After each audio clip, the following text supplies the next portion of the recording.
This podcast is a production of Unfiltered Studios. If you would like to know more about joining Unfiltered Studios, please visit our website at unfpod.com for more information.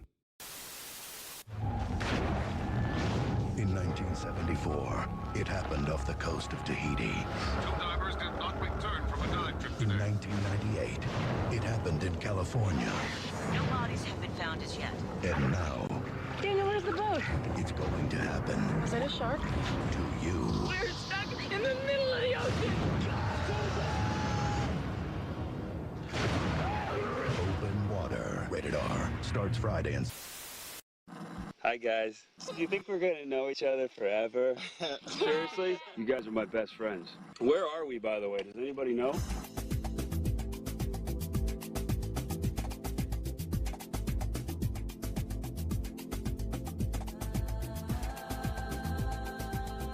Hi, who's this? Sarah. Party time, people! I would like to propose a toast. Zach. Happy birthday, old man.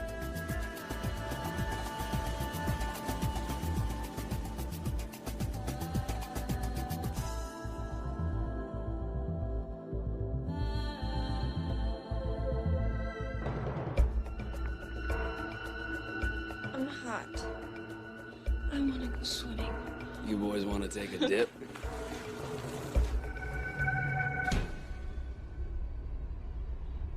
Oh God, no, please. Please just put me down.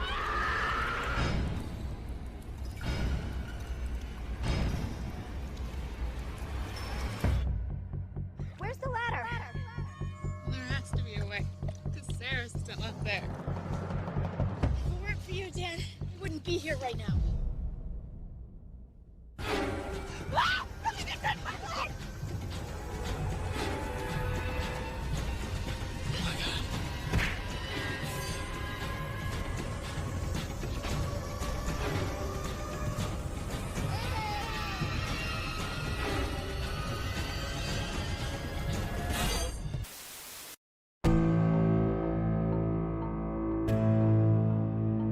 The ocean is beautiful to be enjoyed by everyone.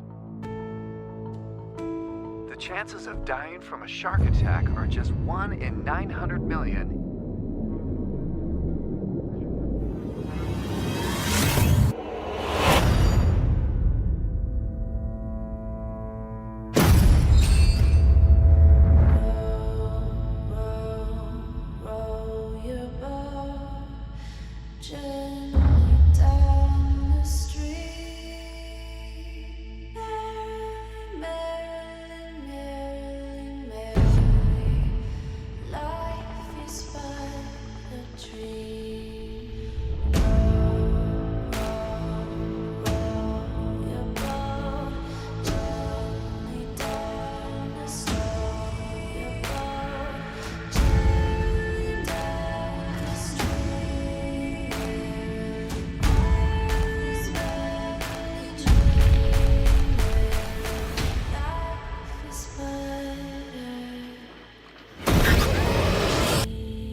We mixed.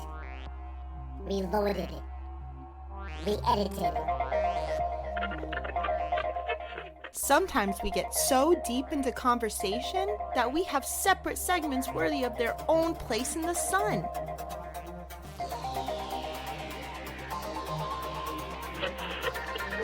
Here is a reshuffled mini episode.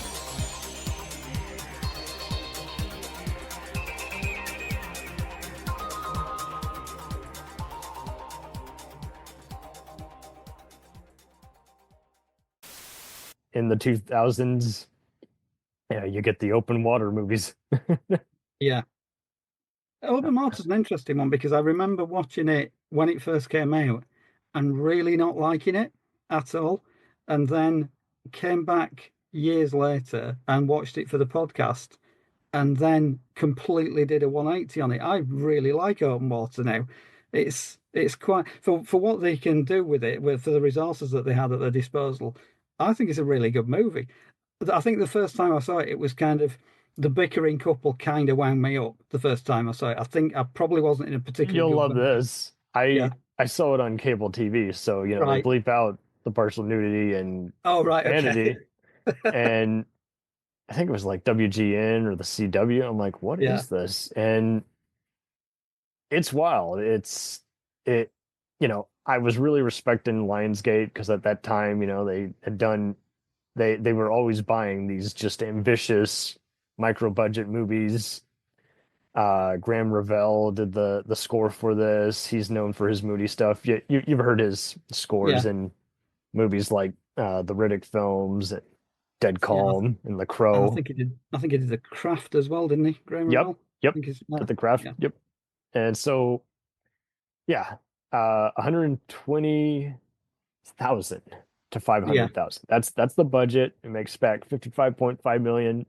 Now, I had no idea that uh, that they put clips of the movie itself on a Dateline episode, interviewing two professional divers, as well as how they recreated this actual true life story on a 2020 episode, probably because I don't watch much 2020. It was so depressing. But yeah, it was a scuba diving group called the Outer Edge Dive Company, and they were accidentally left behind because the dive boat crew failed to take an accurate head count. And it's not really a horror movie in like the sense that it's scary and everything. It was just more just like it involves sharks, and it's like you say. I think people were annoyed by the bickering. I didn't have an issue with that at all. Actually, I was like, that's more realistic. Yeah. It's just been a movie where this is both a plus and kind of a minus for me. Like it does good at making it look very reality based, like an actual everyday thing that you would see by using that kind of camcorder look. Yeah. I think that's also why I kind of zoned out after a while. It just looks so much like I was watching a home movie, so I just couldn't really stick with it. I have re-seen it a few times. I've liked it more progressively. I think Blanchard Ryan and Daniel Travis are both very good at just being in the moment. I didn't get much out of it really though. Each viewing, but like you say, it is way, way more respectable. So I totally understand when people put it on top shark movie lists. It just you just felt like they were looking at an actual docudrama, I guess. It just Yeah. and it was avoiding just being crude and unusual. It's like, yeah, no, let's take a real life adventure. And funny enough, Steve Lim of the Broken Lizard comedy troupe is one of the scuba divers. Oh, right. Okay. Which is, yeah. So comedians. Yeah, I mean, the good thing about it as well, and when I came to see it again, is that quite a lot of the movies just them floating around and ostensibly not a huge amount happening, but it's still tense. It still works. So yeah, I think all the stuff that I didn't like about it the first time I watched it, and the visual aspect does grate slightly because if you've got that sort of camcorder footage and you've seen it on a big screen, it doesn't really translate particularly well when you're seeing that kind of quality of footage. But I think it works better as a home viewing experience because it seems less, it seems less oppressive in the sort of cinema environment because it's like, oh, I don't really like the visuals. Like it's almost to the point where it's hurting your eyes in the cinema. Yes. But if it's on a smaller screen, it does feel like it's kind of camcorded in.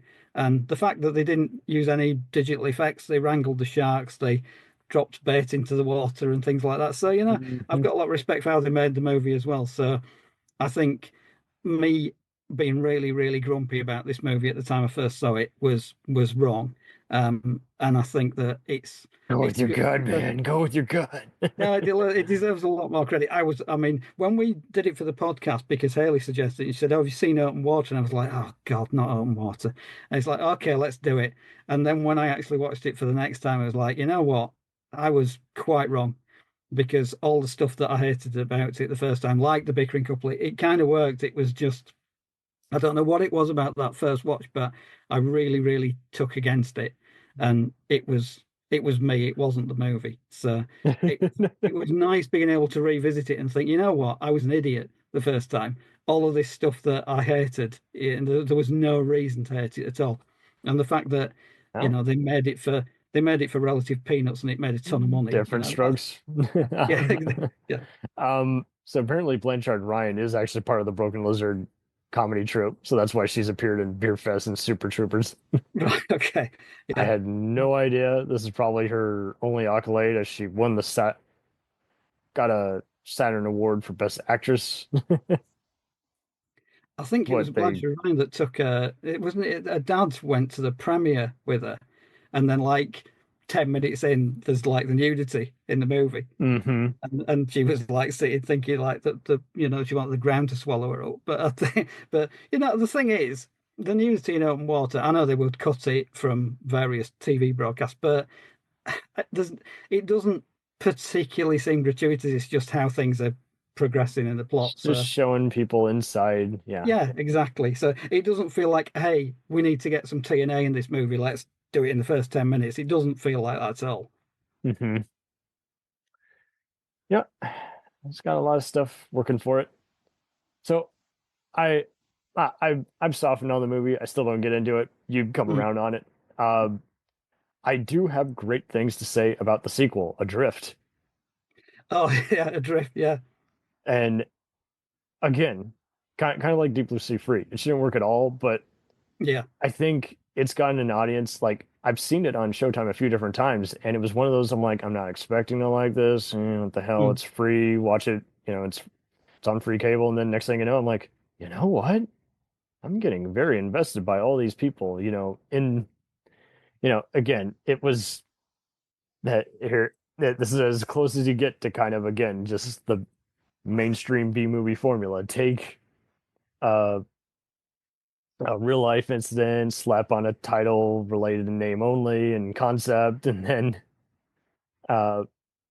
apparently it did get a theatrical release. It was a lot of people were just very out of touch with it when it came out. They're like, yeah, it's a cash-in sequel. I'm like, no, well, I mean, maybe it is, but it's not related. It was a whole standalone movie before it came out, and that's how they marketed it. I got pretty invested each time with all the different characters, and Richard Spleet Jr. is in here. You know him from movies and shows like Band of Brothers and Jericho, and Eric Dane from Grey's Anatomy, and Last Ship was on there, and Susie May Pratt, who you've probably seen in stuff like Center Stage and 10 Things I Hate About You. So very atypical cast, decently mixed reviews. I think it's more respectable than it has any right to be.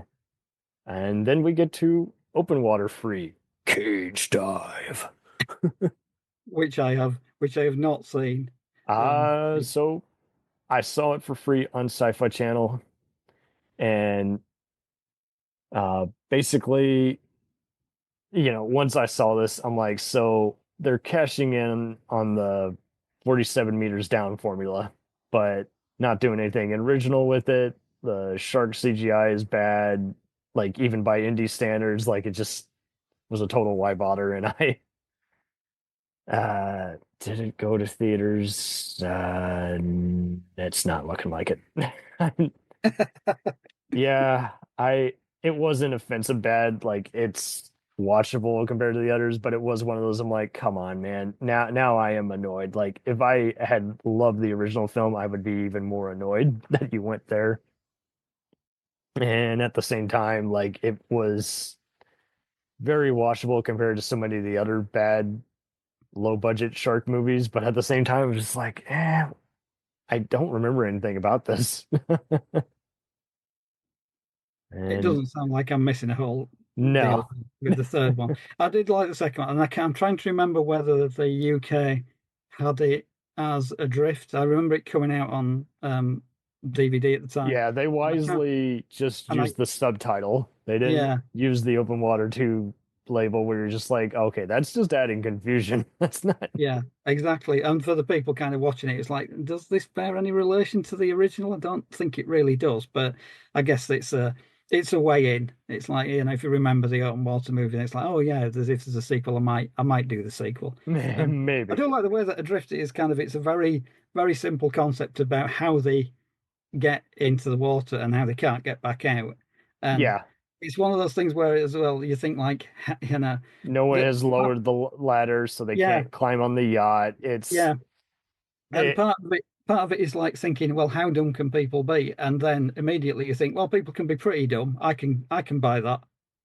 Right. It's what the voyeuristic material actually works really well. It's apparently based on a book by Koji Suzuki, who apparently, to make this even more convoluted, wrote the novels that inspired the Japanese movies that later got remade in America as The Ring.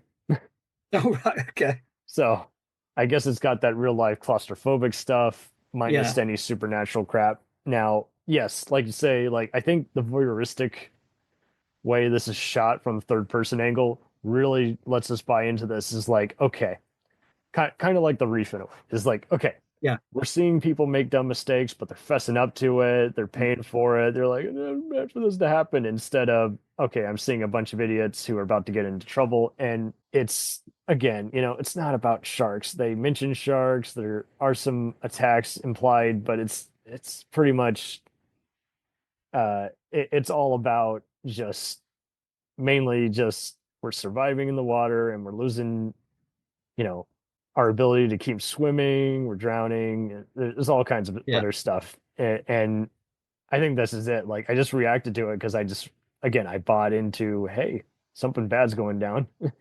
Yeah, I mean, this one's less focused about the menace in the water. It's more to do with how people react under pressure and who cracks up and who doesn't. So a lot of the runtime is taken up by how they're reacting to the situation. And I mean, I wouldn't say that the sharks are kind of just an adjunct to everything, because you've got to have some kind of external threat as well. But it does work in terms of a sort of almost like an ensemble piece about what would happen if like a bunch of people were chucked into a really awful situation.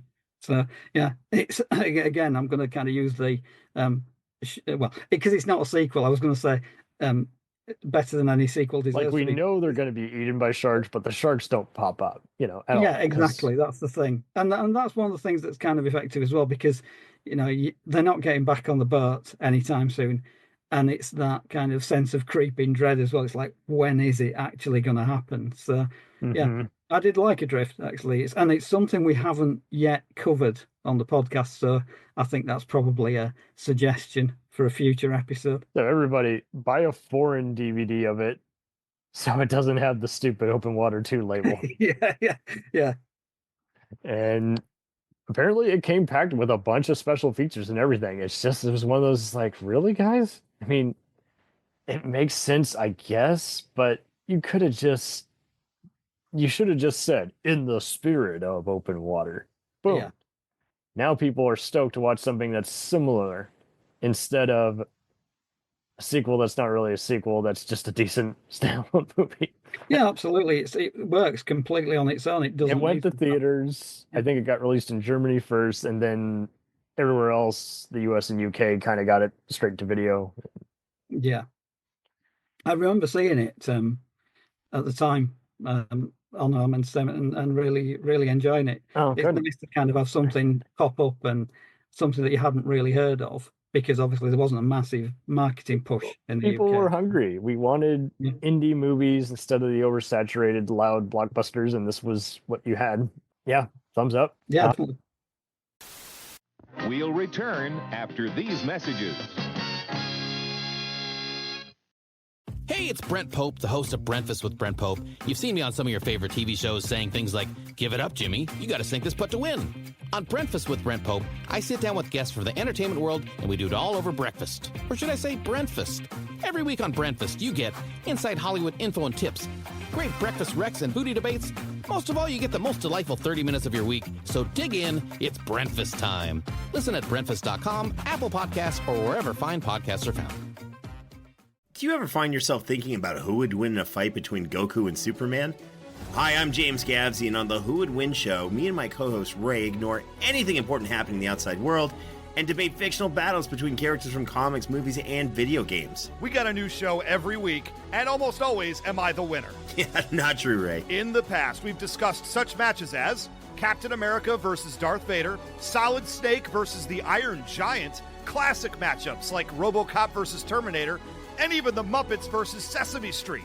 That one was crazy. So if you're a fan of geek culture and love a spirited debate, check out the Who Would Win show wherever you get your podcasts, or check us out at whowouldwinshow.com.